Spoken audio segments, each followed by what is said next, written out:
ওমর, হ্যাঁ খুবই ভালো লেগেছে। রাজের অভিনয় খুবই ভালো, একবার দেখা তাতে গান মনে থাকে না। আমি শরীফুল রাজের ফ্যান, তোর জন্য দেখা।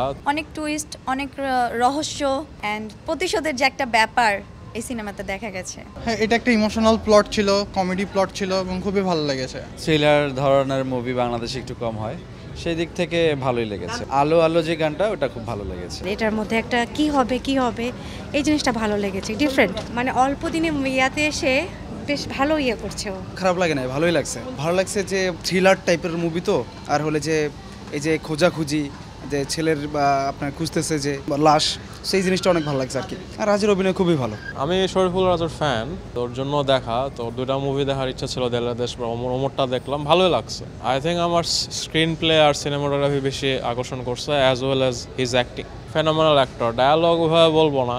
আর নাসির উদ্দিনের একটা ডায়ালগ খুব ভালো লাগছে আর কি। ছবিটার ভিতরে অনেকটা গভীর টুইস্ট ছিল, যে রহস্য ছিল যে সামনে কি হয়, সামনে কি, একবার দেখা তাতে গান মনে থাকে না। অনেক টুইস্ট, অনেক রহস্য অ্যান্ড প্রতিশোধের যে একটা ব্যাপার এই সিনেমাতে দেখা গেছে। সবার চরিত্র খুব ভালো লেগেছে, স্পেশালি শরীফুল রাজের যে রহস্যটা ছিল ওটাই বেশি হার্ট করেছে। ওমর সিনেমা নিয়ে দর্শকদের প্রত্যাশা অনেক, তারই প্রতিফলন মিলল তাদের বক্তব্যে। যারা সিনেমাটি দেখেছেন তারা বলছেন এর ডায়লগ ও গান তাদেরকে মুগ্ধ করেছে।